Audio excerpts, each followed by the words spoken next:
चुनावी रणनीतिकार और जनसुराज के संस्थापक प्रशांत किशोर ने मीडिया से बातचीत करते हुए उनके सवालों का जवाब दिया। इस दौरान प्रशांत किशोर ने एक सवाल के जवाब में बताया कि उनकी जनसुराज पार्टी कैसे बिहार में चुनाव लड़ेगी और जीत दर्ज करेगी। पीके एक सर्वेक्षण के बारे में बताएं, जिसमें बताया गया है कि बिहार में 50 से 55% लोग अब राज्य में नए विकल्प की चाहत रखते हैं। हालांकि ये लोग इस बात को लेकर अनिश्चित है कि कौन सी पार्टी इस भूमिका को निभाएगी। लोगों का मानना है कि मौजूदा पार्टियां बिहार में जरूरी बदलाव नहीं ला सकती हैं। किशोर ने बताया कि ये 50% करीब 6 करोड़ लोगों के बराबर है। उनका लक्ष्य इन 6 करोड़ मतदाताओं तक पहुंचना है।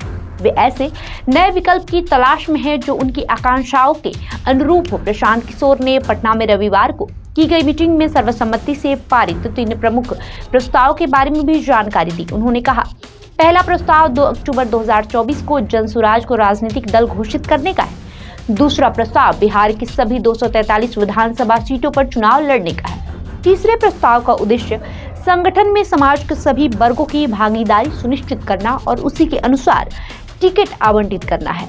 प्रशांत किशोर ने कहा कि जनसुराज पार्टी 2025 में होने वाले बिहार विधानसभा चुनाव में सभी 243 सीटों पर चुनाव लड़ने की योजना बना रही है। हमारा लक्ष्य बिहार की आधी मतदाता यानी 6 करोड़ वोटर पर है। अगर ये 6 करोड़ वोटर हमारे साथ आ जाएंगे तो चुनाव में तस्वीर कुछ और ही हो सकती है। इसलिए पहले जनसुराज अभियान के सूत्रधार प्रशांत किशोर ने कहा कि इस बार हम संकल्प लेकर आए हैं। हमने किसी नेता और दल का नहीं, आपका हाथ पकड़ा है, आपके बच्चों का हाथ पकड़ा है।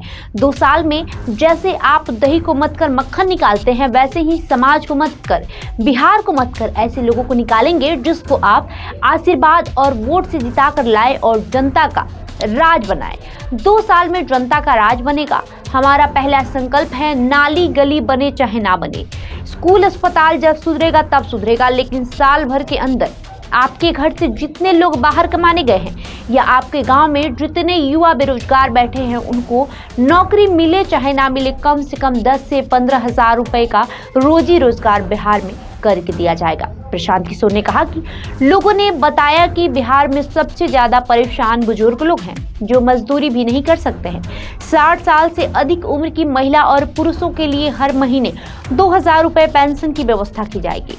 लोगों के सवाल पूछते हुए प्रशांत किशोर ने कहा कि अगली बार वोट रोजगार के लिए होना चाहिए कि 5 किलो अनाज के लिए। इस पर लोगों ने रोजगार कहा। प्रशांत किशोर ने अगला सवाल किया कि आपको अपने बच्चों के लिए पढ़ाई चाहिए या अपनी जाति का नेता चाहिए। इस पर लोगों ने कहा, हमें अपने बच्चों के लिए पढ़ाई चाहिए। बहरहाल आपका इस खबर पर क्या कहना, हमें कमेंट करके जरूर बताएं। धन्यवाद।